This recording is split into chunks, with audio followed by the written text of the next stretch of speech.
Hello and welcome. It's me, Mrreeeee, with another video on YouTube. Now, this week's video is about the top classes to play for a new or returning player. So I thought my tier list videos have been getting some good reviews. We're also getting some bad reviews, but at least I'm putting out content that's a bit longer than my quick takes that I find on TikTok. So I thought this week I'm going to look at what within's coming next week, what class you should play if you're new or a returning player. And I've kind of broken it down into tiers, kind of the space that I know, but trying to explain by age. You've got primary school, higher education, work, unpaid work, and volunteer. And hopefully I can show you that scaling as we go along. So let's talk about primary school. And these are the classes and specs that I would say, if you want to play the game, these are the easiest ones to learn. I'm going to put straight up the top there, Rep Paladin.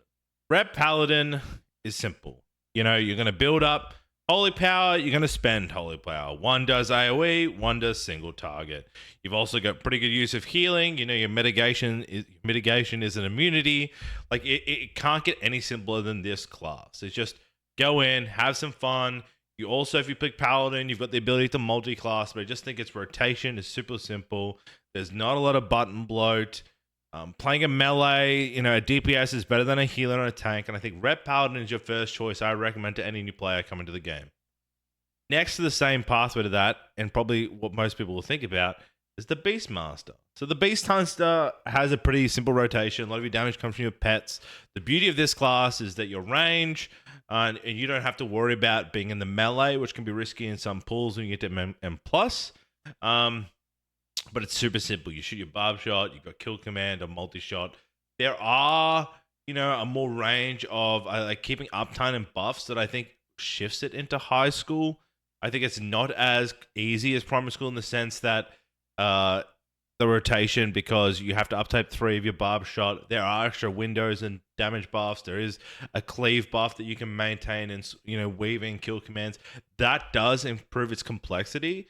But in a sense, it's just so good that you can move and cast as a range. But I think that's what pushes into that easier scale as a BM hunter. And people like pets, so I think that makes it a really good choice for a newer returning player to get into the game because of that simplicity.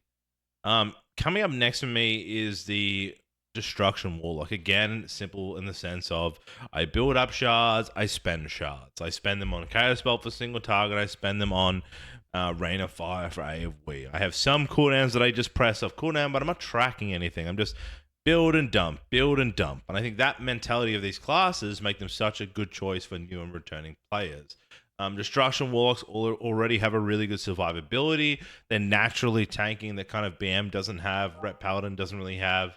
And they have good leech because of that, and survivability is quite high. They have a lot of cooldowns you can use.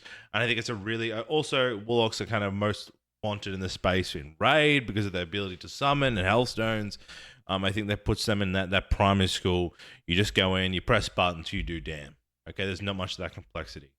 I guess, again, following that as well, I think Boomkin kind of has in that space now as well, because you could probably push it into high school because you do have to manage your dots, and that does increase, but really it's like Moonfire, Sunfire, build up, drum Star Surge, or dump my Star Fall. So again, you're building to a point and dumping. So I think really in my mind, this build dumping class kind of sets these at the top. You could probably put Boomkin into a high school because your survivability isn't as strong as the first 3. You do have to manage dots on targets. There is certain windows, like you have to manage certain buff up times, and that kind of pushes it up. But really, you could play it to a point that I build up to Astral Power to dump Astral Power. So that kind of puts those 4 in the situation. Kind of up there too is kind of the Warrior spec. I think Warrior kind of sits for me in, I think Arms and Fury are kind of pretty similar. I think the survivability of Fury is much higher than Arms. The way to self-sustain is a lot easier on that class. I'm going to put it a bit higher than I would Arms, but really the same mentality for these two classes that Ook. Some of you may know that comment, the Ook class, the Zug class. You just press buttons. You just smash your keyboard, and you could probably come in as a new player, charge, hit my keyboard hard, press buttons on cooldown. And that's the benefit of those melee that kind of put them on an easier choice. If you're looking to return, you like the idea of going to big packs, swinging your big sword, and mashing buttons. they're the two kind of classes that I would pay. I just put arms at a bit higher because it's not as easy to survive. You've got to manage your cleave. It's not as punch, your buffs and your rens and everything else. I think Whirlwind's a bit easier in that sense. Sorry, Whirlwind Fury is a bit easier, but I think that sits higher than it does arms.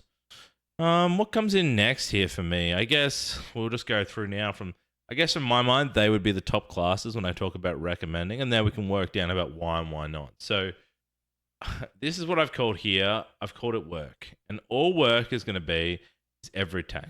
Now, people may say that tanking, he's going to go down to volunteer. Tanking kind of sits at the work, unpaid work, and volunteer. What I'm saying is here that if you're coming in to be a tank in World of Warcraft, there's like compared to a DPS, when you're in M+, you're the one only tank is you. The route that you take, the bosses you pull, how much you pull.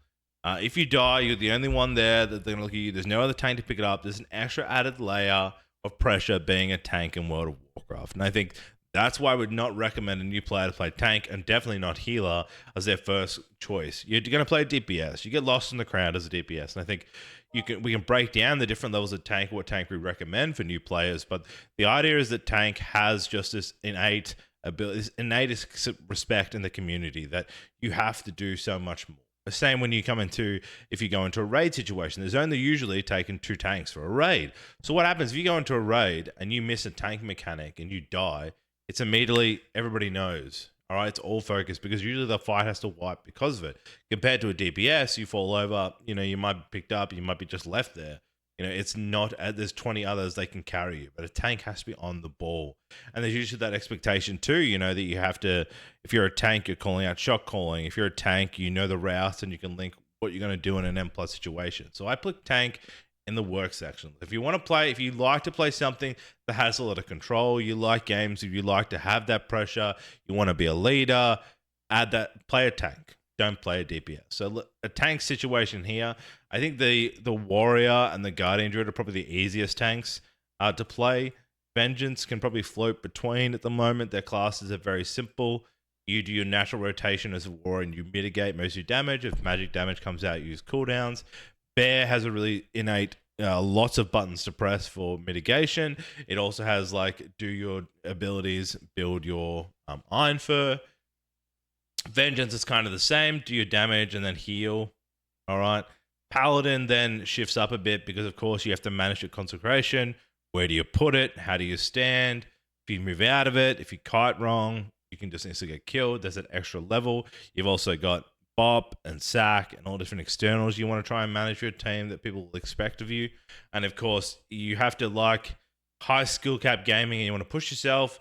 You want to volunteer. You're a bit of a, masochist and,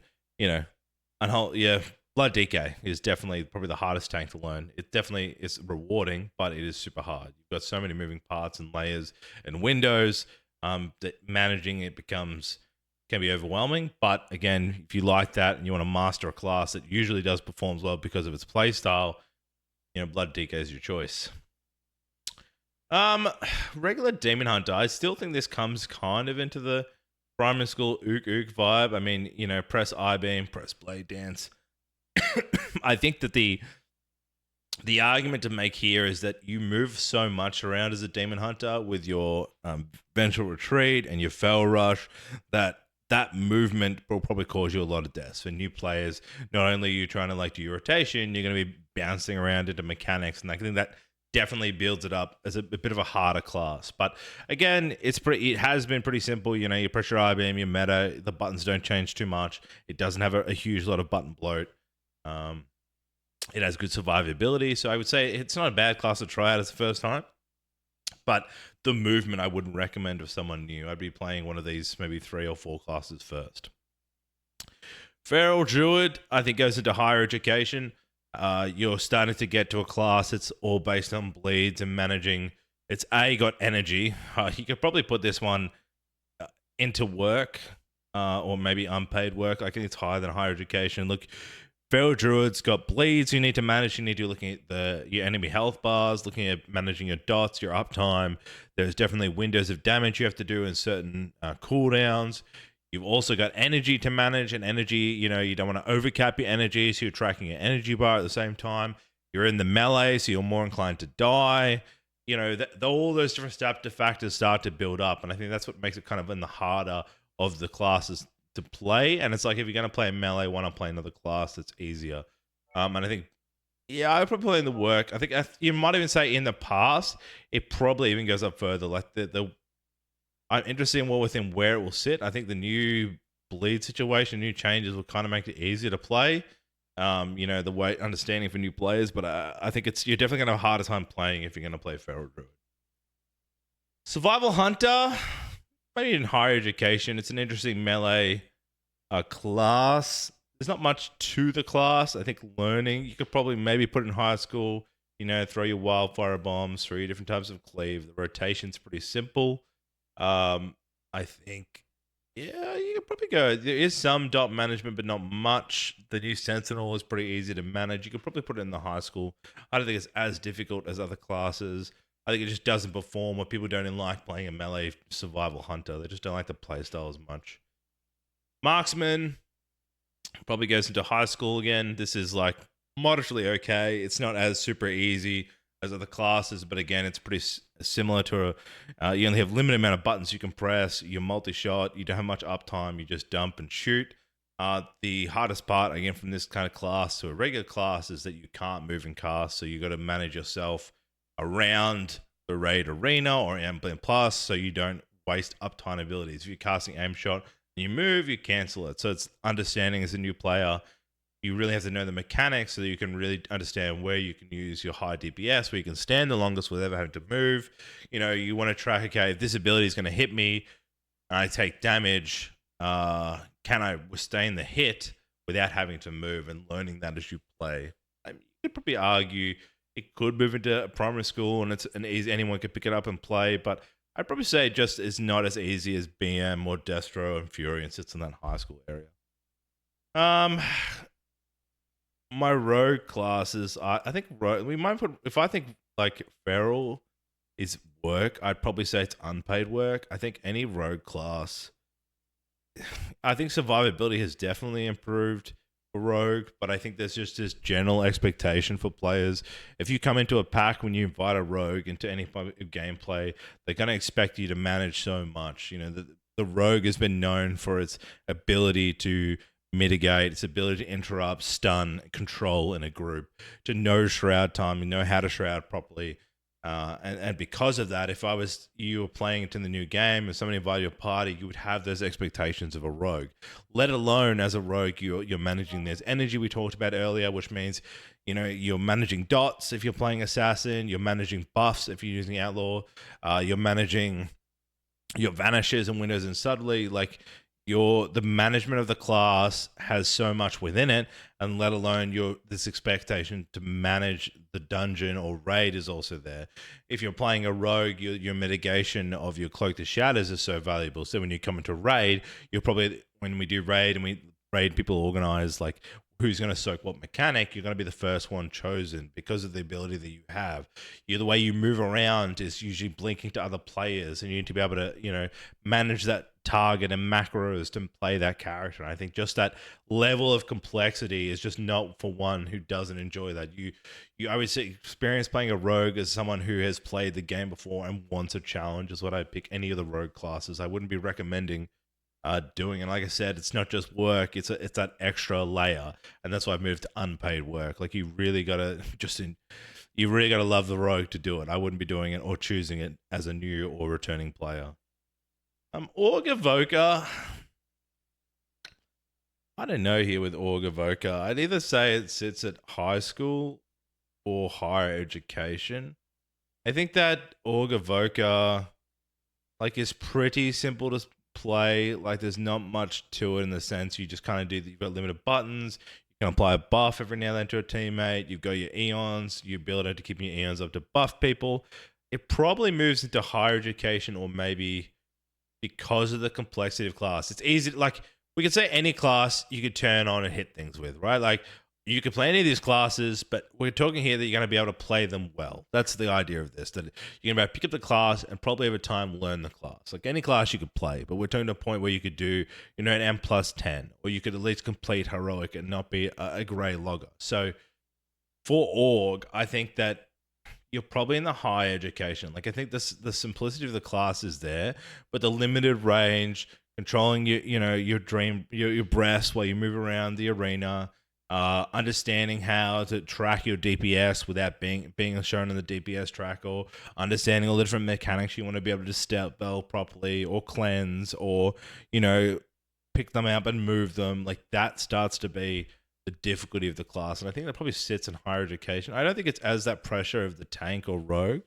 I think people will just want to. I think it's also clear that people just want to have an org evoker. So even if you're shit, they're probably going to invite you. But I think to really master the class and understand all the ins and outs of it, I think it puts it at higher education. Devastation evoker, and range sucks and is a manage for new players. I think that for dev, you could say that it really has limited buttons you need to press, and you could put it in. It's a very easy class. It probably moves to high school when you've got that ability. Just the way to move and survive abilities, the way that you have to manage your hover can be quite difficult for a new player. And I'd say the way you survive abilities, or when you're aiming your breast and not fly into something, I think that brings up the complexity of the class.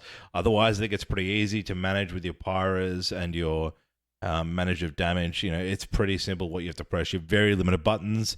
You can use stuff while you're moving, stuff while you can't, and because of that, I think it's a pretty easy class. I think the other thing that this class probably isn't played because most people want you to play Org Evoker. Well, we know what healers are. Let's go Frost DK. DK, I think, goes into higher education. I might even say Unholy DK comes into work over Frost DK. You've got a system here of rune system versus runic powers. You've got two systems you got to manage. You got to manage your rune consumption, the specific windows of damage. You have a range of buttons. I mean, Unholy has a ridiculous amount of buttons, a ridiculous amount of DPS windows. Can do insane damage if you master them, but quite difficult to play. Frost is definitely easier, and you've got a single target ability and AoE ability, but there's a lot of procs going on. There's an exploration of your gripping and management of ads is going on. You could be using slappy hands as a DPS, but there's a mob that you're not supposed to bring in and brings it in, and then there's bolstering and other stuff that big chaos around. So I think because of that, I personally play them higher than primary or high school. I think you're in that higher education, or you need to really work for it. I think Unholy is definitely like that class. I think Frost is much easier than Unholy. Unholy has so much going on as a class, but is a wonderful, wonderful class. So I'd put that probably in work or unpaid work for a class. I think let's go for work. I don't know if it'd be. Do I think it's harder than Rogue and Feral Druid? Yeah. Wow. Do I even think it's the hardest DPS to class to play? We're gonna leave it here, and then maybe I shift it and see. Maybe I think that Assassin. Yeah, you could probably move these around here. I think Unholy is very hard to play. And I would say Feral is just short, and maybe Assassin. I think Assassin is more the easier of the Rogue specs, and Subtlety is probably the hardest. It'd be interesting anyone in Rogue players about that, but I think they're around the same space. Fire Mage. Fire Mage is going to sit at higher education. I think the class idea is you combust. Through combust, you're going to try and do as many instant spells, and you kind of just, with practice, will master and get into a rhythm. But because of that, there's a lot of ins and outs about knowing when to pop your cooldowns. There's a lot of things about min-maxing between Scorch and Fireball, and with the new uptimes of Sun Fury and windows, damage windows, it gets quite difficult. A lot of people too, if you're coming into new dungeons, there's a lot of scaling with Fire Mage, understanding the difference of when to Flame Strike, when to Pyroblast. Also, it does scale a lot compared to the other two classes. Mastery is such a big part for Ignite that if you're starting off as a Fire Mage, you'll look like you do really terrible damage and people find it hard to invite you, but you usually scale really well. So Fire Mages usually struggle in the early stages of a game, but then really perform later on. And so I'll put that in higher education. Is it higher than Frost? I think it's harder than a Frost Deca. I'd say I'll put this in work. Frost Mage probably comes back down, probably the easiest spec. I think it comes into high school. Oh, I forgot to say too. Backtrack. Survivability of Mage is really strong. Ice blocks and everything else. It's less on fire, but all the time, all the new stuff it has, it makes it pretty easy in the survivability sense. But I'd probably put it at work. Frost Mage has everything, more survivability. It isn't as easy as primary school. You can just slam your buttons. There is some nuance to the class, but once you master that nuance, it gets into rhythm. It becomes quite easy. Arcane Mage probably now is sitting at work. I'd say it's probably equivalent to Fire. In the past, you could probably put it to unpaid work. I know there's a lot of conversations at the moment recently that we thought Arcane Mage was kind of easier because you're just pressing certain buttons at certain times. It's flashing for you. You're going to go for them, press the flashy button. But I think the windows of damage is really specific with touching the Magi and stuff. So it probably starts to go into unpaid work. It's not as just cutthroat. It doesn't look that easy to work out what you need to do. And I've probably put that up in more of the difficult of the mage classes to play. Brewmaster. He's definitely in the for the tanks for work. I think he's definitely one of the easiest tanks to play, but of course you're playing a tank. Windwalker Monk. I don't really talk much to this at DBS. I haven't seen much Windwalker Monk talk or where they're at. I think it definitely comes into the higher education of class. Most of its damage you don't want to press. It's got a lot of buttons, so it's got button bloat. It's got a lot of things about not pressing the same button twice. You've got to build up energy. You have chi. Your mitigation is also a damage buff, so you want to stand in damage to take damage. You're also squishy. The way it plays is super different to other classes with your Fist of Fury. You might even place it up to work. I think it's a very difficult class for people to get into. It's very different. I think that's why it's not taken up as much. A lot of people like the aesthetics of the class, but I wouldn't recommend playing it as a first time. Elemental Shaman. I think Elemental Shamans, you could probably put into primary school. What I think makes it difficult for Shaman is that, again, there's a lot of buttons that I think aren't, your totem usage. You've got a lot of respect in, curse removal and fear with your fear totems, managing that. There's also the way you consume, your earth shock and your earthquake. Like for an earthquake, managing it's either just dump it on the ground when people are moving in M+, it's very hard to manage that. Survivability is quite hard. But I mean, they're in a good spot. I think Tempest and the new hero talents is making them good. I don't think they're that hard to play in a sense you're building. I think the confusion may come into the talent tree. Does it put it up there? Do I play Flava Burst? When do I chain? When do I spread out my Flame Shocks? When do I use Lava Burst? When do I just spam chain? How many targets? And those questions, I think maybe put it up to higher education. I don't think it's as cutthroat as these classes, which make it pretty simple. I think there's some bit of nuance to the Elemental Shaman that kind of puts it just above into that higher education of a class. Affliction Lock. Afflock's interesting because I think this is we talked about this kind of earlier that, you could easily, we talked about, you could just run Absolute Corruption and you could just send dots out, Seed of Corruption in big packs, put a couple of dots out, spam, Haunt and Malefic Rupture. But really, I think dot classes come into really the unpaid work situation or the work class. You've got dot classes, they have a sense that you can just spam dots and you see that benefit, I think, more in PvP, but you have to be tracking everyone's buff to reapply the pandemic windows. I think pandemic windows are a big part of this, to really good at that low floor but high ceiling mentality that you got to work for to be a good Affy lock. I think in previous expansions, lock has been easier, but it's getting more and more difficult because of that sense. I know with the new dots coming out, I can't think of the name right now, but the new form of the dot, which is now an Immolate buff as well for one of the new hero talents, is changing. I think it adds that difficulty. Now, they have a good survivability. They bring a lot to a raid with their teleport and their their Hellstone. But, things like you're expected to use your gate at the right time. A lot of your Warlock use your teleport. If you're going to play a Warlock class and you play why not play Destro? It's much, much easier than worry about tracking dots. Demonology Lock. I think in the past, Demo Lock has been harder, and that sense of what it looks like. I mean, there's definitely easier first, but now in this more recently harder. But when you're building up, you build up for good. You good hand of good on. You drop good down. Imps come out. You throw your imps. You throw a whole lot of demons at your face. I think it kind of goes into the work sense because there's usually if one builds around the tyrant build, you're trying to build around that. When do you use your implosion and throw your imps versus when do you keep them to do damage? When do you use your specific abilities to do AOE, which is single targets? You know, a lot of the damage, tyrants, some of the single target builds have been built around trying to do as much damage to empower your tyrants and knowing those windows in a fight to really do damage. I think that kind of puts it up into the work cent of class. It's much harder than the other classes because you have to know there's extra things to do well. While other classes, you can just like master the rhythm of the class. While these ones specifically, you have to know boss timers, your movement, you got to track something. You got to look at the damage you're dealing, you got to track the dots of the enemy, and that kind of builds up the difficulty of the class. Shadow Priest, again, I think in the years it's definitely got easier now that you can apply both your dots to multiple classes with Shadow Crash. Again, yeah, this could even go to unpaid work. Honestly, I think Shadow Priest, there's so many things going on with Shadow Priest that not only are you tracking dots in the pandemic windows, it's really hard to tell, like, when do I press this button over this button? Like, I have so many buttons here.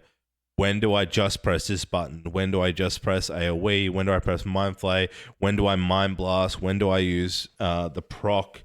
Like, it's so confusing for a new player. You would just quickly get overwhelmed. I can't think of the specific names here, but there are so many different things that you could press from your Devouring Plague to your Mind Blast to your Mind Bolt. When do you channel your Mind Flay when you're moving? Is it empowered? When do I use my Torrent?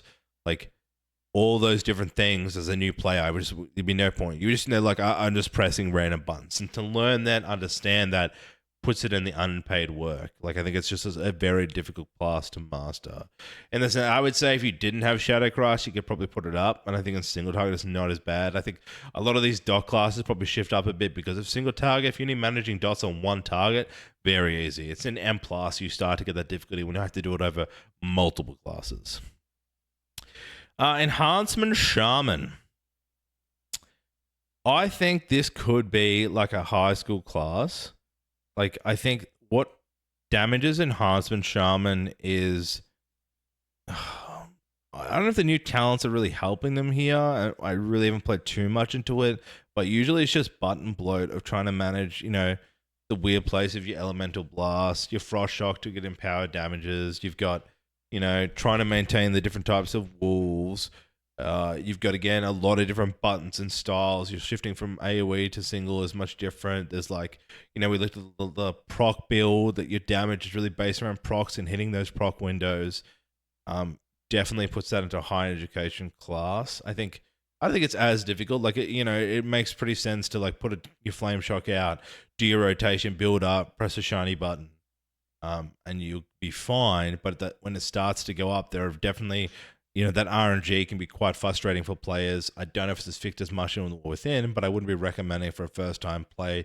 You would definitely shift into it, and I think the wells with Enhancement Shaman, there's definitely that survivability issue that people know about. I think it's a fun class. I just don't think it's as easy as others. I don't think it's not easy as my Frost or my Devastation Evoker, and it's definitely not as hard as AF or Demo or Fire Mage, so I think it sits perfectly kind of in the middle. Healers. They pretty much go all into unpaid work. And I guess that sends cages that compared to tanks, which sit at work and unpaid work, healers have the hardest job. They have to do damage, they have to heal, they have to know the fight in and out to know when to stop damaging and heal. They have to know when to mitigate, watch a player's taking a dot and track their externals. Do they have the external debuff? Are they going to be able to defend themselves from a mechanic? Do I need to buff them? Can I work out where I can stand and heal? Like, I think, Paladin and Mistweaver shift up in difficulty for a player. Like, not only now am I thinking about watching people's health bars, watching my health bar, watching my DPS, where am I standing because I'm playing a Paladin or a Mistweaver. I need to be maximizing my uptime while trying to heal and do my rotation compared to a Holy Priest, which is going to stand and heal. Now, you also have that unbiased, expectation upon you. Like, you're the heel of the group. If people wipe, it's not going to be, oh, that DBS is bad. It's going to be the heel is bad. It's going to be people jump onto you. So I would never recommend being a heel as your first choice as a player. I'd be start as DBS if you're to returning to WoW and then shift to healer. There's been a lot of changes in, with the defenses coming up in the recent expansion, because healers have felt they've had so much more pressure to do mechanics. When we had explosive and plus, it's a responsibility of the healer to deal with it, because the DBS wanted DBS, and it can get real crazy. So I think that expectation of you as a healer just puts it in the unpaid work. You really have to love the game to be a healer. It is so hard. Just, I don't think once you get into rhythm of healing and you understand it, you're probably set as a healer. People who heal will probably stay to healer for the whole time, because it's its own level of game. It's its own style. And what really changes and becomes difficult is just the way people view that style. So be nice to your healers. Of course, Disc Priest goes up into the harder volunteer work, because you've got to do damage windows to manage your healing. Paladin and Mistweaver being melee to heal. I think Resto Druid could probably go into volunteer. A lot of people argue the Resto Druid, but really it's not. Resto Druid is like, oh, you're going to heal, but it's not going to come straight away, so you need to preemptive the damage and be tracking, while Preservation and Holy and Resto Shaman, you can just send the heals, and I can drop a Spirit Link. If damage comes out and it's a big wide, I can just Spirit Link, boom, we're all saved. If I'm a Residue and I drop Trank, it's not instantly saved. The heal has to build up. And then you got to track its healing over time. There's a lot of things in Residue I think people don't justify. I think, its ability to regrowth and Swift Man, it has it all there. But to really master Residue I think is very hard, compared to definitely Holy Priest, Resto Shaman, and Preservation of. So yeah, I hopefully this is giving you a good understanding of classes, in the sense of, what am I going to play when I play War Within? Am I going to come back and I want to try the game with my friends? I think stick to those classes that are placed at the top. If someone returning, hopefully you can look at, I want a challenge. I didn't mind tanking.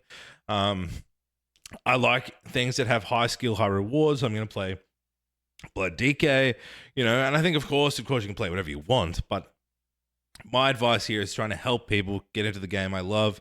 Of course, if you like this, please give it a like, please give it a sub, and yeah, I'll see you for the War Within launching next week, which I'm super pumped about. So peace out and thank you.